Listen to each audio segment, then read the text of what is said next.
Assalamualaikum warahmatullahi wabarakatuh. Halo teman-teman semuanya, perkenalkan aku Aulia Rohmatunisa Nur Syahidah dari jurusan Manajemen Bisnis Syariah. Di video kali ini, aku akan membahas salah satu topik penting dalam dunia customer success, yaitu bagaimana cara mengukur kinerja Customer Success Manager atau yang biasa kita sebut CSM. Nah, di banyak perusahaan, peran CSM ini masih sering dianggap hanya sebagai pendamping customer atau bahkan bisa disamakan dengan tim customer support. Padahal peran CSM ini tuh jauh lebih strategis, yang dimana CSM tidak hanya membantu ketika ada masalah, tetapi juga memastikan customer benar-benar berhasil mencapai tujuan mereka dan mendapatkan nilai maksimal dari produk atau layanan yang digunakan. Nah, lalu muncul nih pertanyaan penting, bagaimana cara kita tahu bahwa seorang CSM ini tuh udah bekerja dengan baik? Nah, jawabannya adalah melalui pengukuran kinerja yang tepat dan terstruktur.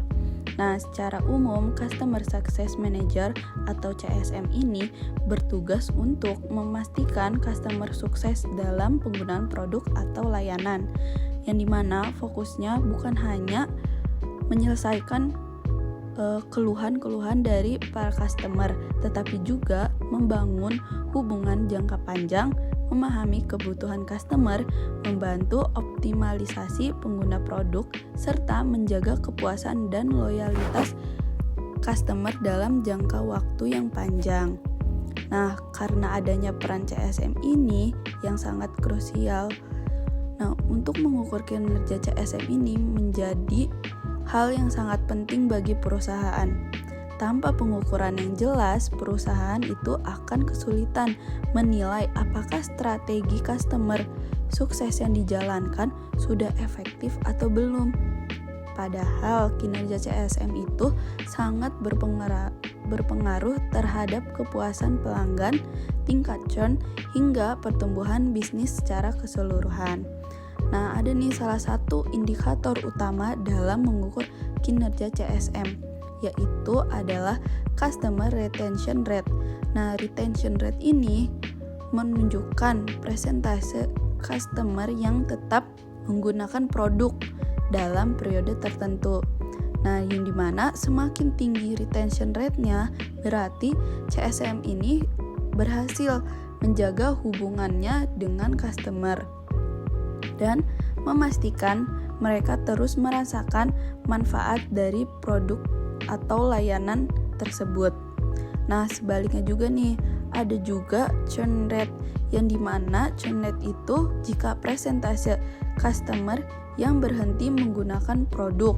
Nah, churn rate yang tinggi ini bisa menjadi sinyal adanya masalah baik dari sisi produk, komunikasi maupun pendekatan customer suksesnya. Nah, maka disinilah peran CSM sangat penting untuk melakukan pencegahan sejak dini, seperti dengan melakukan check-in rutin, memahami kendala customer, dan menawarkan solusi yang relevan. Nah, adapun juga indikator berikutnya adalah Customer Satisfaction Score atau CSAT. Nah, CSAT ini biasanya diukur melalui survei singkat setelah customer berinteraksi dengan CSM. Nah, skor ini menggambarkan seberapa puas customer terhadap layanan dan pendampingan yang diberikan CSAT.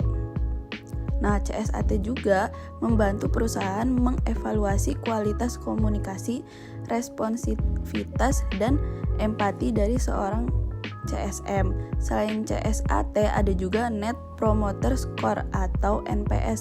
Nah, NPS ini mengukur seberapa besar kemungkinan customer merekomendasikan produk atau layanan kepada orang lain.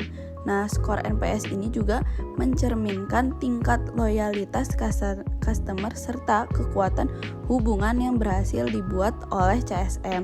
Nah, customer yang puas dan loyal biasanya tidak hanya bertahan tetapi juga menjadi promotor bagi perusahaan.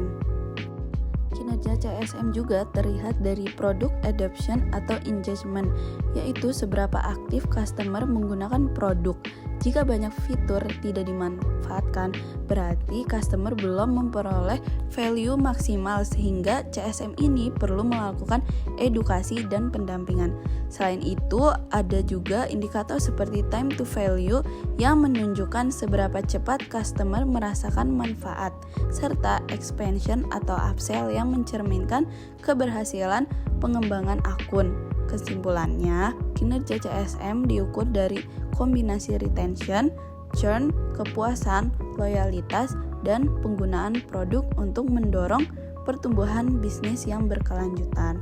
Mungkin cukup sekian dari saya. Wassalamualaikum warahmatullahi wabarakatuh.